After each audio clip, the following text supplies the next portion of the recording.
Hey everybody, welcome back to Electric Cafe. My name's Tim Humphrey. Today I'm talking about doing an album review on Peep Show by Siouxsie and the Banshees. This song came out in 1988. I have a lot of memories of this album, especially that year.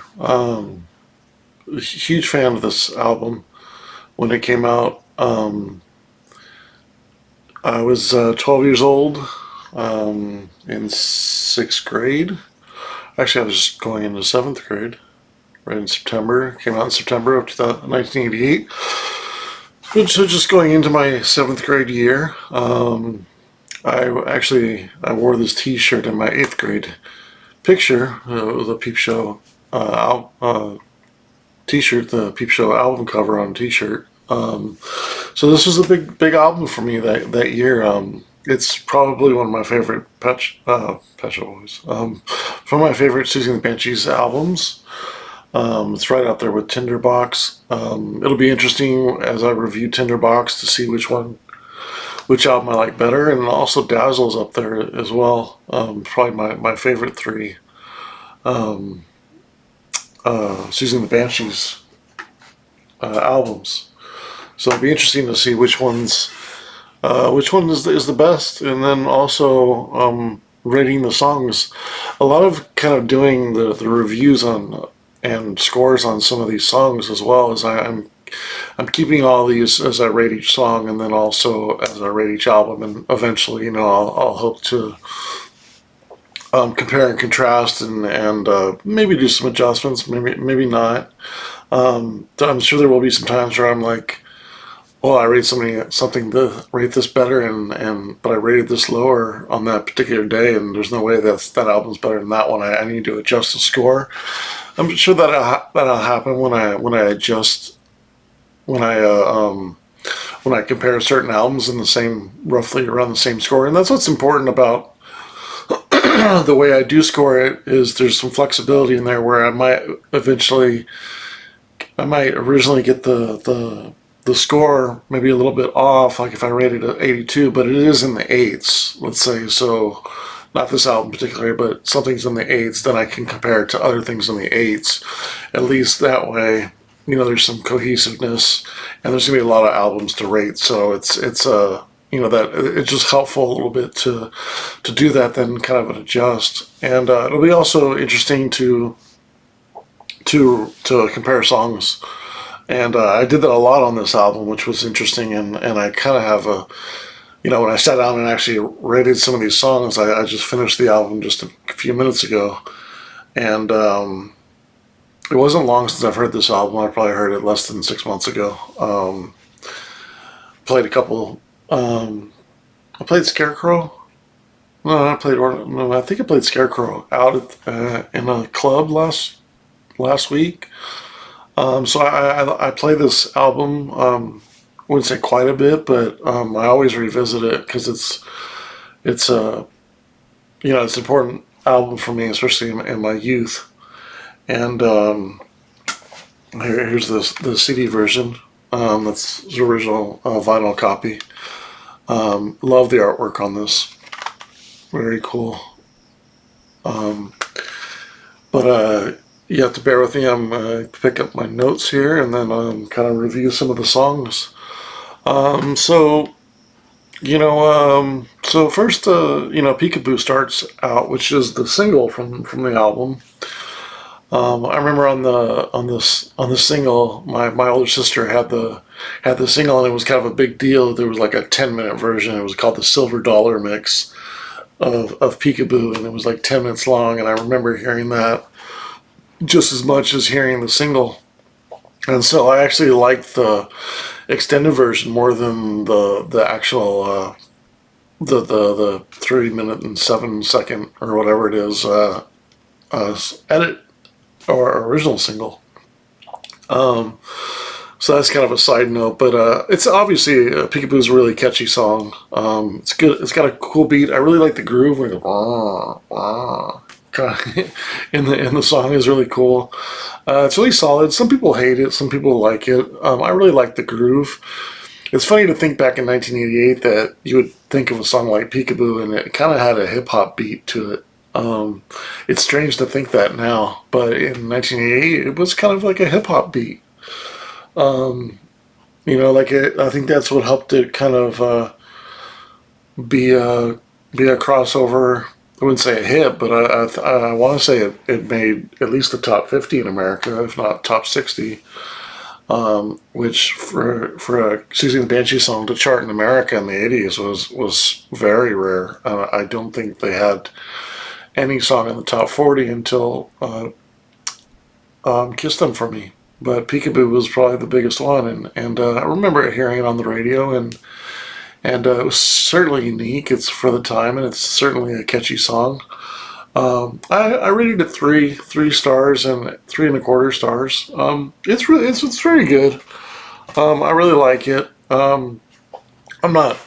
I don't think anybody thinks it's fantastic, but it's a very good song. It's catchy. Yeah, it's a classic. In some ways, Siouxsie and the Banshee song.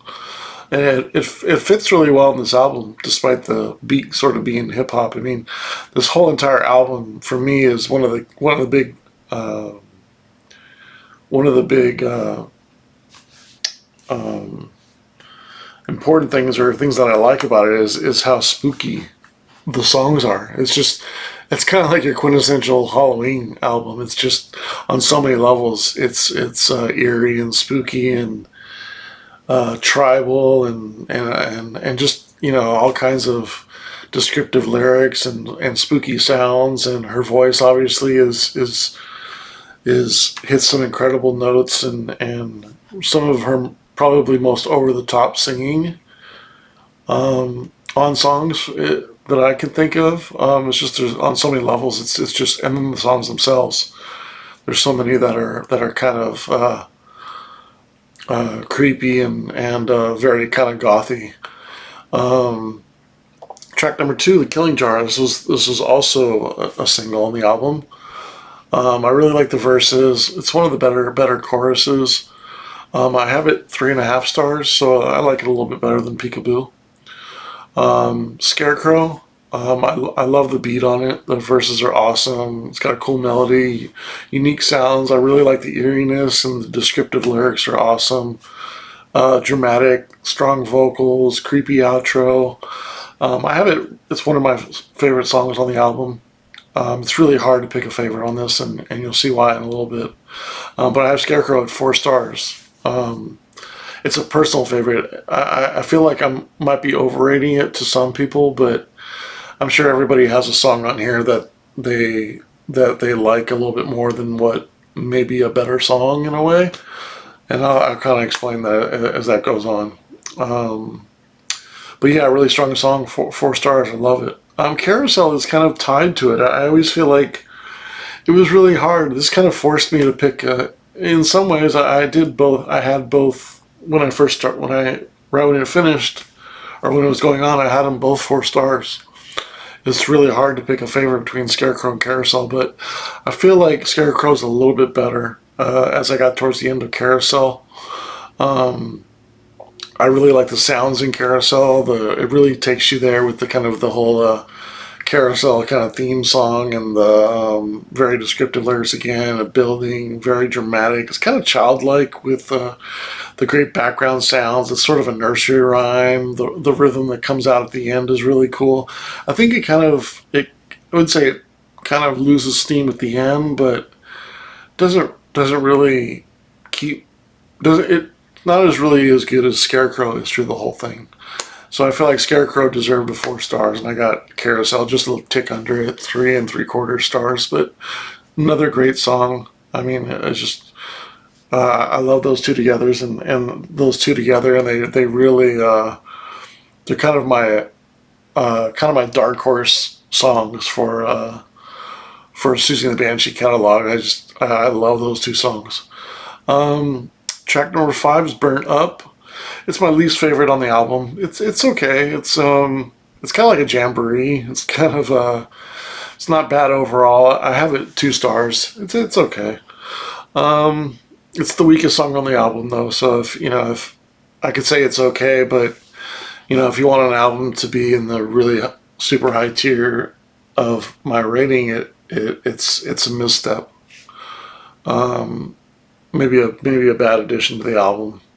I don't know if it necessarily is a worthy song compared to all the other songs on here.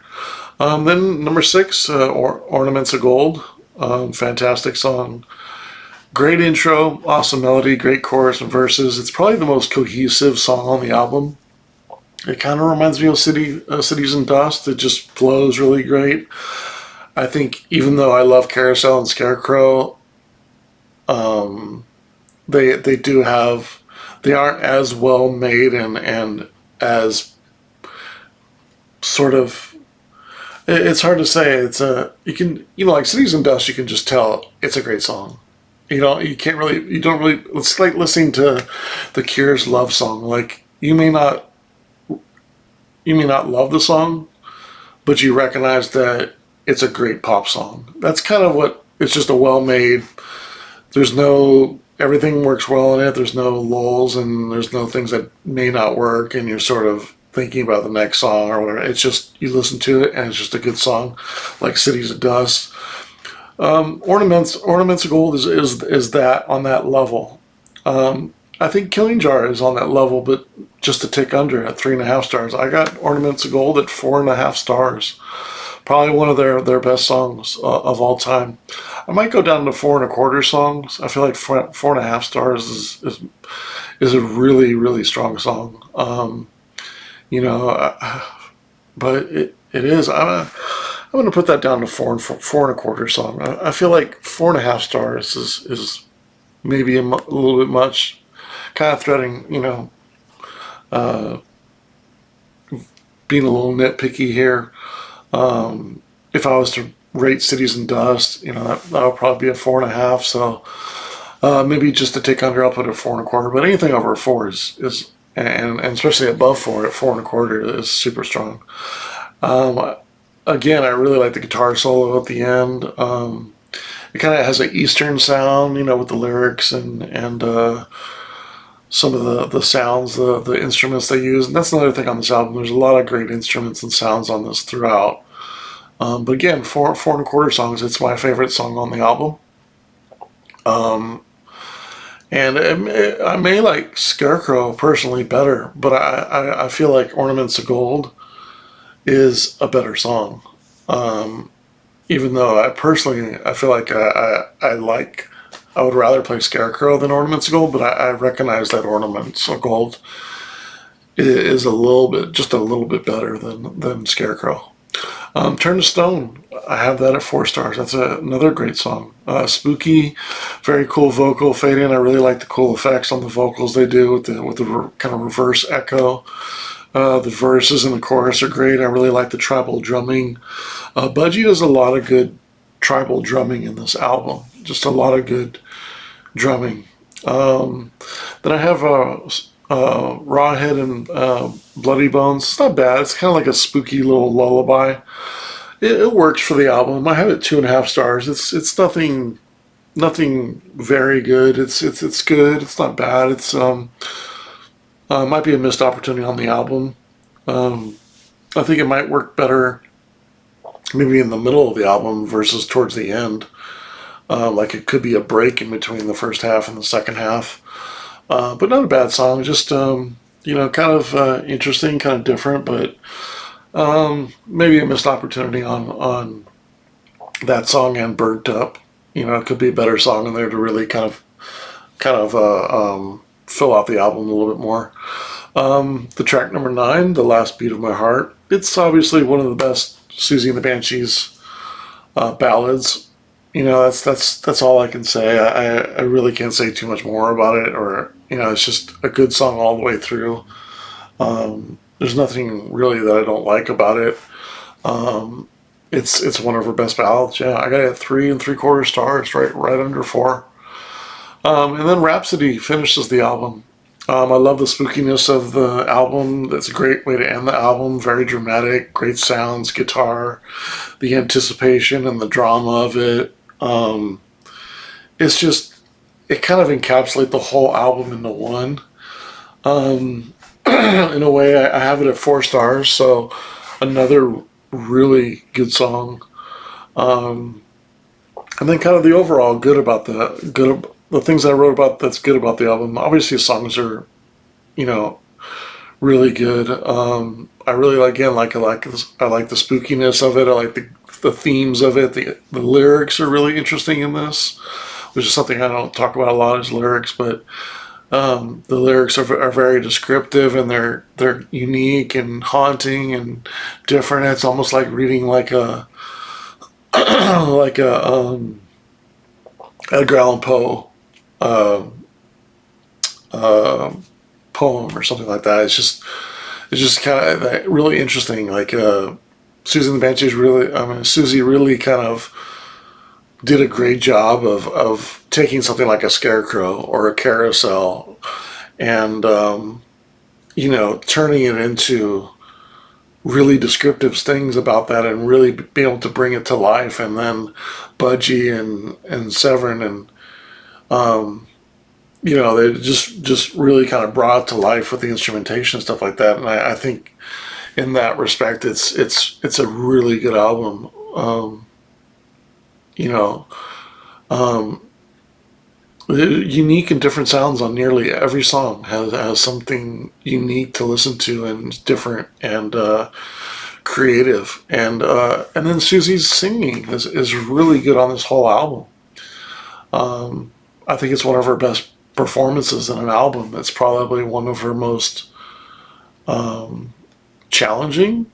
Like when I think of the songs like Peekaboo and Rhapsody and Last Beat of My Heart, and I mean, there's a lot of different ups and downs of this album, and I think she did a great job of her lyrics and her singing. It's just a complete work. It's just she turned in.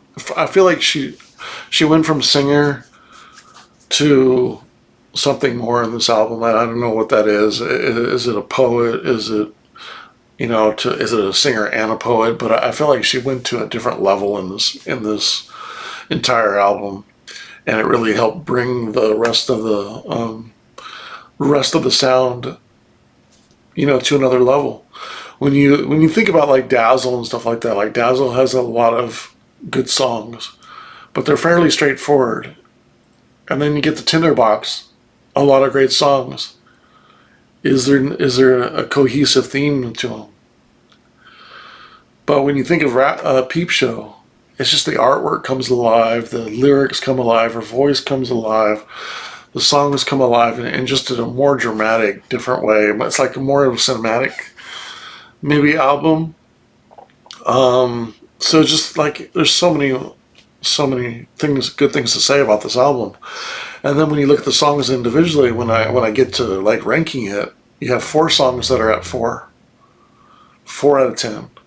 And then you have 3 that are 3.25, 3.5 to 3.25.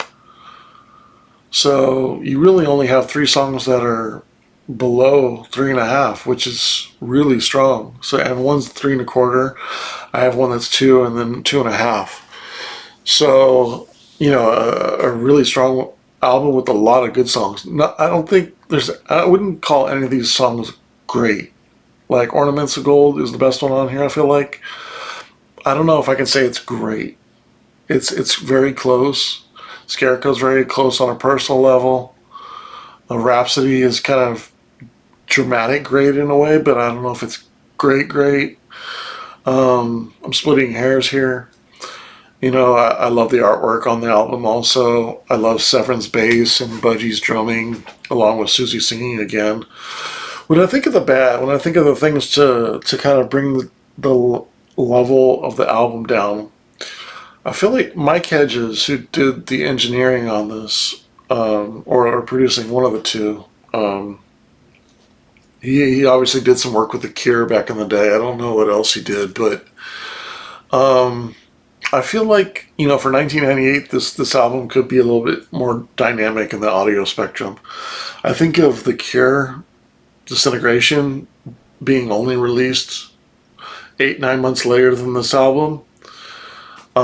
Although I think for the time for 1998, it's par for the course. But I feel like there's an opportunity for it to be better for the time. I feel like some instruments are kind of lost. I feel like with the sound effects they did and things like that, it could be this. Like this is an album that needs to be mastered. I know Siouxsie and the Banshees, and they're very hands offish on their stuff, and it took them a while just to re-release the albums. But I don't think they were really if I'm not mistaken, I don't think they were really remastered from the original tapes, and I don't think necessarily. I don't know how much Siouxsie and the Banshees were involved. They were probably forced to do it, and they were probably like, "Oh well, look at vinyl's back.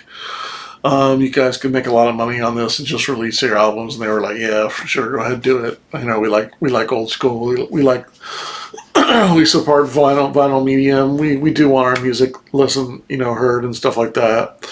But I don't think they really invested in it like we're gonna remaster this album and make it sound up to date, and I feel like there's an opportunity with the album. I don't think they felt that and are ever going to get that involved. I just feel like Siouxsie's kind of they're kind of whatever. And it's interesting because Budgie still does music with Lol Tolhurst from The Cure. He's still very active in making music and just busy with other projects, I suppose. And Steve Severin I'm not sure what he's up to, but I think he does some soundtrack stuff, and I do follow him online, and he does some soundtrack stuff and like that. But hopefully somebody in the band will, spend their, I would say their last years, but they've left such a legacy. It would be a shame for them not to be involved in their mastering and set it up for success for the next 40, 50 years like their music has for us now. But I feel like there's a little opportunity in there. Then another possible opportunity of the album is the two low songs on the album, Burn Up and Rawhead and Bloody Bones. Maybe an opportunity there. One's a 2.5 minute little ballad that isn't bad, it's not great, but could something else be better in its place that made the album better? Probably. And Burn Up, it goes. I mean, I don't think anybody can listen to a Siouxsie Banshee song and say a song doesn't fit on an album. Like, they're so unique and all over the place and successful at what they do that, a song like Peekaboo fits in here. I can't think of any album where you're like, oh, that song doesn't fit there. A little bit on Superstition, I'll take that back, because I think on Superstition they were probably pressured into making a little bit more hits. And I would love to review Superstition because I think it's an interesting album. An interesting time for them because they had just kind of hit their American popularity with this album and with Kissed For Me, and then of course being on the Batman soundtrack with Face to Face, and they kind of had that peak, so there was some pressure there. Even though they wrote that album before Batman, and probably Face to Face probably could have been on that if they would have waited out a little bit. And so I have some theories on and some thoughts on that album, so that'd be interesting. But I felt like they're a little bit pressured to write some hits on that, so maybe a few songs on there I feel like don't belong. But overall, when you look back at the previous 10 albums or whatever it is, like, yeah, I can't fault any song like, oh, that shouldn't have been on there, because Siouxsie and the Banshees, again, is just so varied that they can do so different songs. And so I don't feel that with Burn Up, but I don't think it's just not a good song.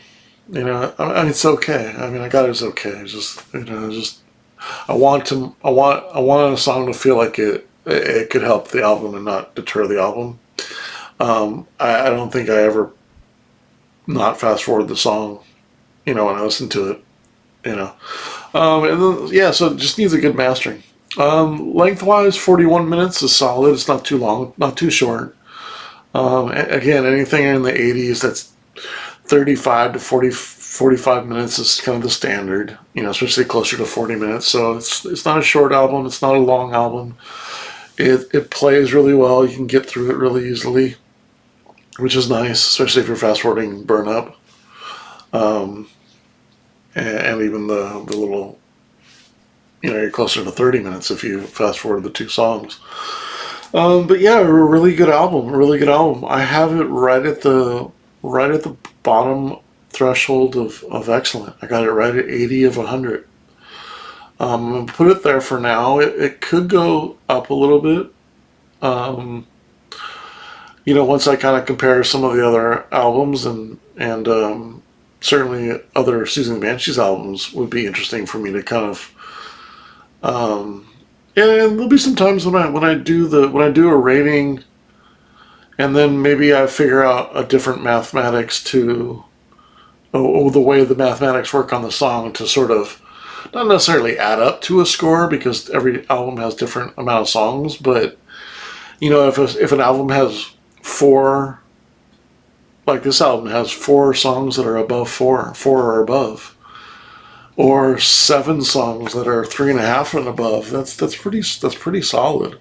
I think I just reviewed Ultravox, and that only had 8 songs, and I think six of them. Actually, I think 5 of the 8 were 3.5 and above, if I'm not mistaken. Could have been six. If 6 out of 8 were, that'd be a better percentage than 7 out of 10 would be. But if it's 5, then it wouldn't be. But again, this has more songs, so is there a mathematical equation or more songs that are great? Feeling like I should pull it up a little bit pull up a little higher into excellent. That's to be determined. But as for now, I feel pretty good about that rating. Originally, when I started the album, I kind of tentatively had it at like 75, and then I felt like, I was listening to the album and I felt like, okay, this is a little bit stronger than I got a 77, and then I was like, Rhapsody came on, Last Beat of My Heart at the end, and I was like, I think that kind of pulls it up to an 80. So that's where I have it. So right at the bottom of excellent. Probably one of my top two, if not top three, so using the Banshee songs album over. I would probably say it's definitely in the top two. Do I like Tinderbox better? Is there some songs that I like better? I think on this one, considering that Tinderbox is probably 8 songs, I think there's more good songs on this one than Tinderbox. I want to say I like 7 out of 8 songs out of Tinderbox without looking at the track list, versus this I like 7 out of 10. So maybe Tinderbox is a little bit more solid through and through. But yeah, it's just a really good album. Just a lot of memories with this album. I always enjoy listening to it. Every time fall comes around, like it's about to be September, this album came out 36 years ago in a week, right? A week and a half, right? So it's a great fall CD. It reminds me of fall. It reminds me of Halloween. Susan the Banshees, one of the best goth bands of all time. Great in every way. Is her look, her lyrics, her voice, her dancing, her attitude, her smart, sarcastic comments. She came from that punk attitude, so I appreciate somebody who has a strong opinion on things, and kudos to her for not dilly dallying around and using her look to make money or promote or be some old aging star like Madonna, and just being a fool out there and looking old and looking shitty and being shitty. Not really even looking shitty, just being shitty. Being a shitty person like Madonna is. Kudos to Susie the Banshees and Siouxsie for almost kind of letting their music do the talking, letting their legacy live and breathe, and not overdoing it or making some shitty comeback for the money or anything like that. Like I really respect, although we would love another album or some kind of tour, before maybe they're not around, we're not able to tour, and we kind of thought that might happen with the concert last year that they did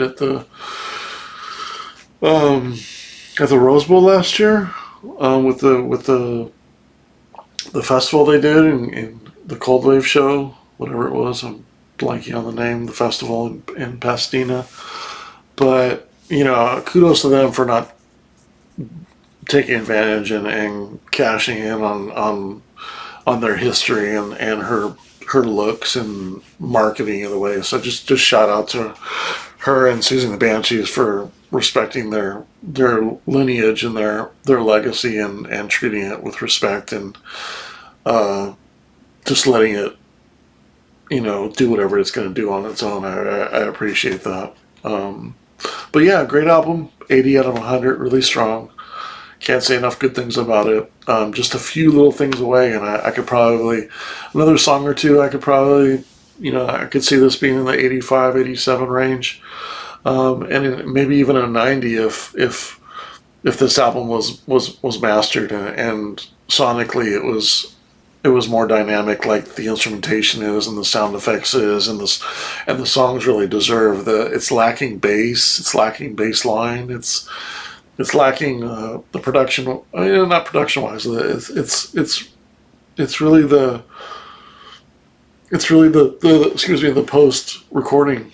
I mean, maybe the recording could have been a little bit better, also to help with that. But I don't think it's necessarily all the mixing of the levels that kind of hurt it in some ways. I'm being very particular on the fidelity here. Not fidelity, but just the dynamics of the album. I feel like the songs are very dynamic, but the mastering and the end mix and everything, I feel like it is lacking a little bit of mastering. Again, it'd be really nice from a remaster, and I don't say that often because I generally like to keep things as they were. But I think this album needs some mastering love for sure. I would benefit from it with all the cool sound effects. So thanks for watching today's video and review on Peep Show by Siouxsie and the Banshees. All right, thanks so much.